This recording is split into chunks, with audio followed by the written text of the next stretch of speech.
যাবে। আরে বাবা কিচ্ছু হবে না, আমি তো তাড়াতাড়ি করছি নাকি। ঠিক আছে কিন্তু তাড়াতাড়ি কর, বাবা এলো বলে। উফ, এত তুই চিন্তা করিস কেন বলতো? বাবা আসছে, আসতে দে না। বাবা এসে দেখবে আমরা ঘর গোছাচ্ছি, তাহলে ভালোই বলবে। কিন্তু তুই তাড়াতাড়ি কর, বাবা ভালো বলবে না খারাপ বলবে না আমার জানা আছে, তুই তাড়াতাড়ি কর। বাবা ঠিক আছে তাড়াতাড়ি করছি, জ্বালিয়ে খেলি।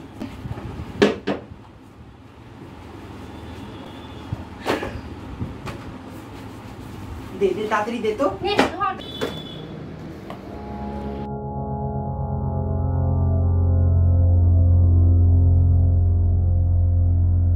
দাদা এটা কার ডায়েরি দাদা? দেখি দেখা দেখি।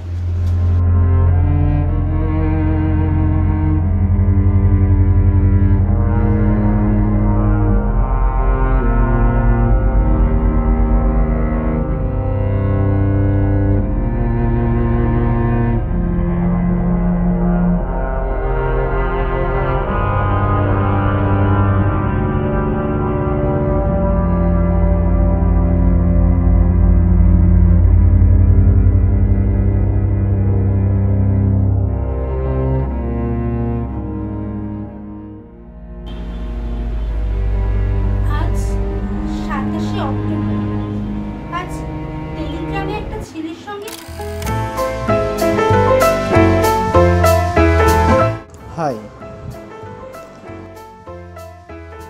হ্যালো, কি করছো? এই তোমার সাথেই কথা বলছি। Your pictures too lovely. Thanks. Welcome.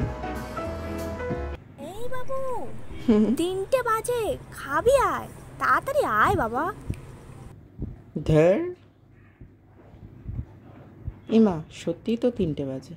যাই, আমি স্নান করে পরে কথা বলছি। ওকে, দিন তাড়াতাড়ি এসো।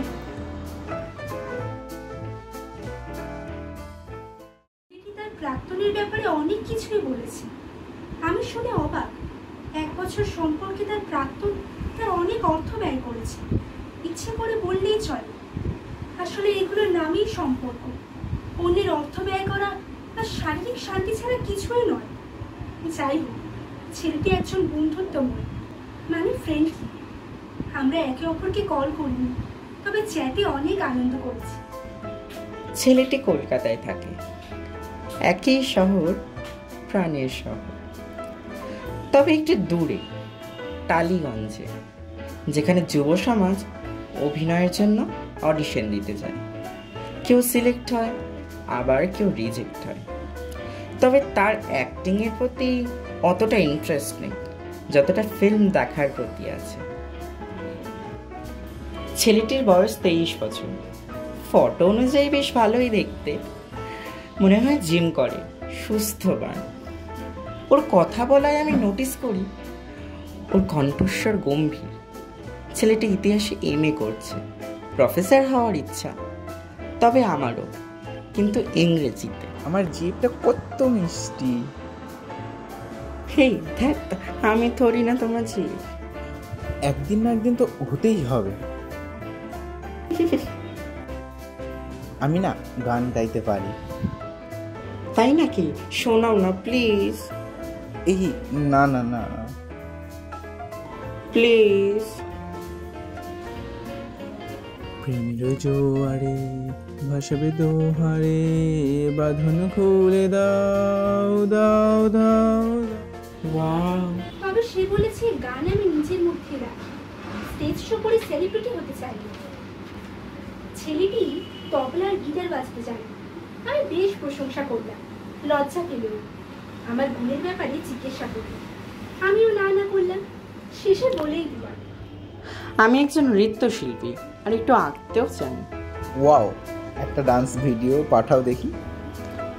না না, বাদ দাও না প্লিজ। আচ্ছা।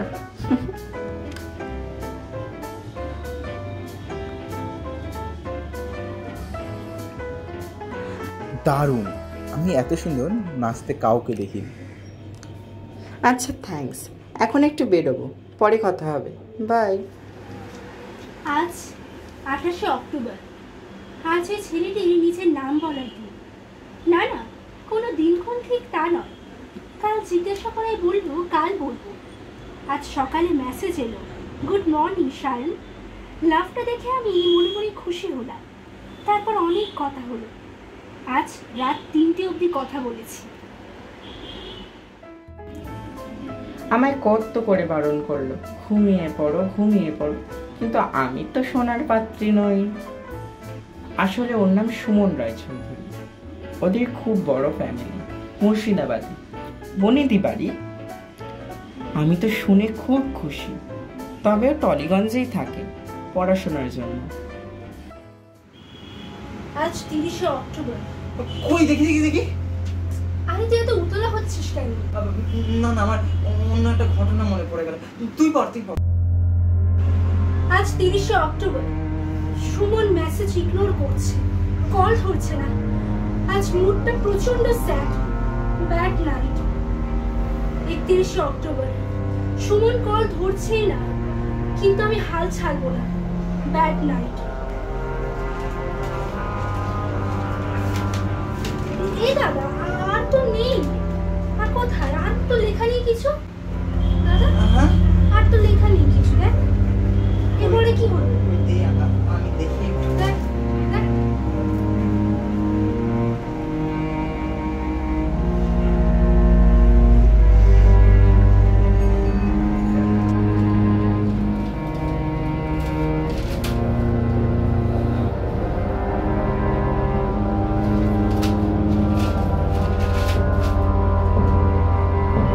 পেয়েছি।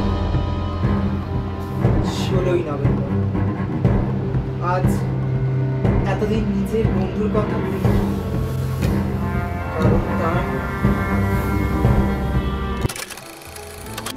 সুমনের ফোনটি চুরি হয়ে গেছিল।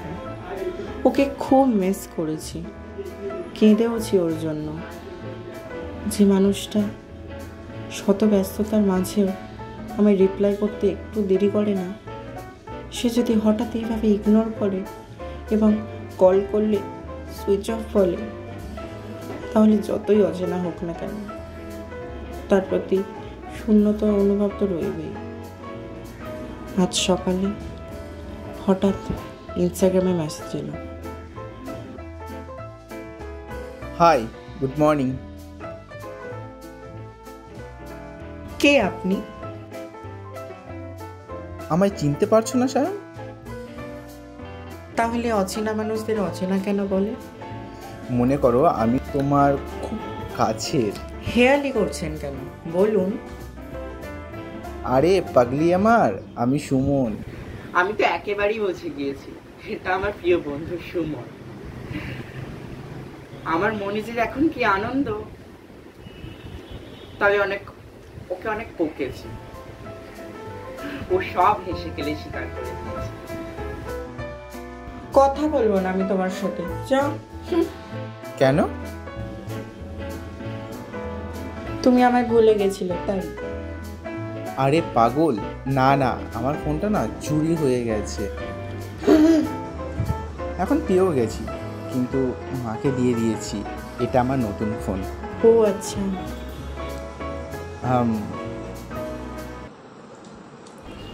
আমি অনেক কষ্ট পেয়েছি তোমার জন্য। ওলে আমার সোনা বাচ্চা। সুমনদা ইনস্টাগ্রাম অ্যাকাউন্টটা জানতো, যা ফাইনালি মিড ডেটটা ঠিক হলো। অনেক কথা হয়েছে সারা। তারপর আমরা মিট করলাম 19শে নভেম্বর রবিবার বিকেল 4:30 রবীন্দ্র সরোবরে।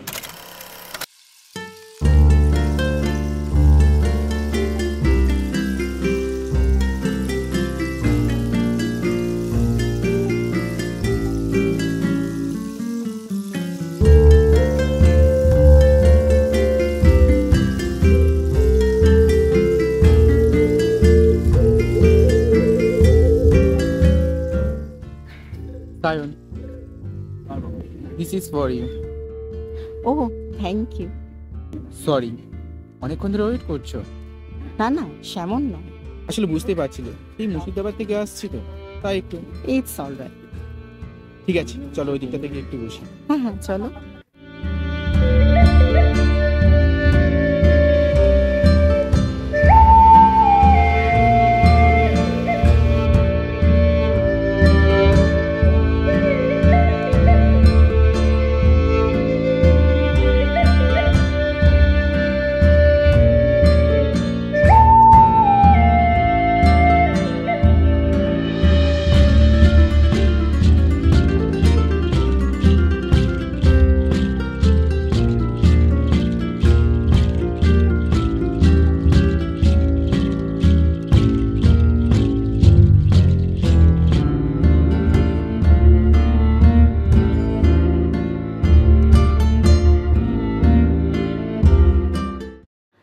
ভারী সুন্দর তো। এটা কার ডায়েরি দাদা? ওরে বনু, এটা আমারই ডায়েরি। সত্যি? আমি না ছেলেবেলায় লিখেছিলাম।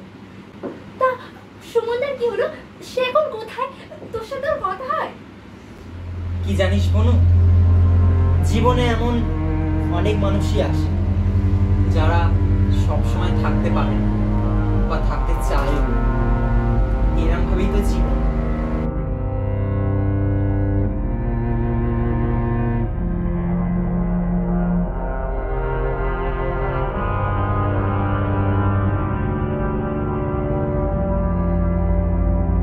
নমস্কার বন্ধুরা, আমাদের আগের গল্পগুলো ভালো লেগে থাকলে লাইক, শেয়ার, কমেন্ট করো। আর হ্যাঁ, সাবস্ক্রাইব করতে ভুলো না কিন্তু। বন্ধুরা, তোমাদের সাথেও যদি এরকম কোনো ঘটনা ঘটে থাকে আমাদের অবশ্যই জানাবে কিন্তু। আমরা চেষ্টা করবো সেটা সবার সামনে তুলে ধরার। আর বন্ধুরা, আমরা নেক্সট গল্প আনছি তোমাদেরই আবদারে, হাত সিজন 2। তাই যারা যারা এখনো সাবস্ক্রাইব করনি, কি করছো সোনা, তাড়াতাড়ি করে দাও। ফিরছি একটা নতুন গল্প নিয়ে খুব শীঘ্রই তোমাদের চ্যানেলে। বাই।